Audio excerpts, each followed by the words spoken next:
மாமே நான் அவரை பத்தி கேள்விப்பட்டிருக்கேன்டா. சீனியர் தெரிஞ்சுட்டே கெத்துதான்டா நமக்கு. ஆமாடா, சீனியர் தெரிஞ்சா சரக்கு தம்மு எல்லாம் தேவைப்படுற நேரம் அடிச்சுக்கலாம், சம்பளம் கூட பிடிக்கலாம், பார்த்துக்கலாம். அவனை படிக்கிறது யூஸ் பண்ணலாம்.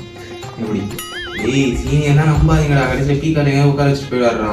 வேணாம் என்னடா அப்படி இருக்காண்டி.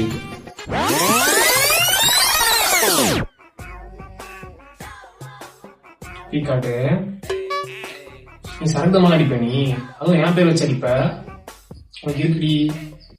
சார் சரக்கு தம்னா ஃபுல்லாக இல்லை சார், எக்ஸாம் பயத்தில் என்ன பண்ணு தெரியாம கொஞ்சம் 2 பஃப்பும் கொஞ்சம் சரக்கு அடிக்கலான்னு சார்.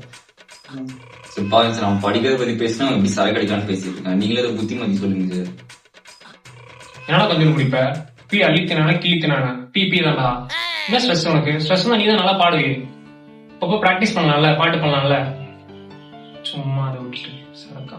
டேய் அவன் சொல்றதும் கரெக்டு தான்டா. இப்போ நீ பாட்டு பாடுவ, இவன் வந்து கபடி தான் ஆடுறான், ஆனாலும் ஒரு ஸ்போர்ட்ல இருக்கும். அகில மாதிரி கிரிக்கெட் ஆடும், ஆனாலும் ஒரு ஸ்போர்ட்ல இருக்கும்.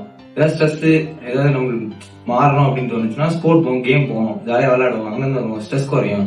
அப்படி நம்ம ஸ்ட்ரெஸ் ரிலீவ் பண்ணிக்கலாம். அந்த தமிழ் செய்யலாம் நல்லா. எப்படி இருக்கான் பாரு. அது மட்டும் இல்லாத உனக்கு மட்டும் பிரச்சனைடா, இதனால உனக்கு சுத்தி இருக்க எல்லாருக்கும் பிரச்சனைடா. எதுவுமே பண்ணாம இன்னொரு வாங்கி எல்லாரும் கஷ்டப்பட்டு இருக்காங்களா, கொஞ்சம் நினைச்சு பாரு. இதெல்லாம் நீ தானே யோசிக்கணும், நீ தானே டாக்டர், நீ தானே இதை வச்சு பேசணும், நீ 4 பேருக்கு சொல்லணும், மத்தவங்க கூட சொல்ற ரேஞ்ச் வச்சுக்காத. சரி நடந்தா நடந்து போச்சு, எக்ஸாம் டேட் வந்துருச்சு, சரியா? இதுக்கப்புறம் படிப்போம், இதுக்கப்புறம் ஸ்போர்ட்ஸ் போவோம்.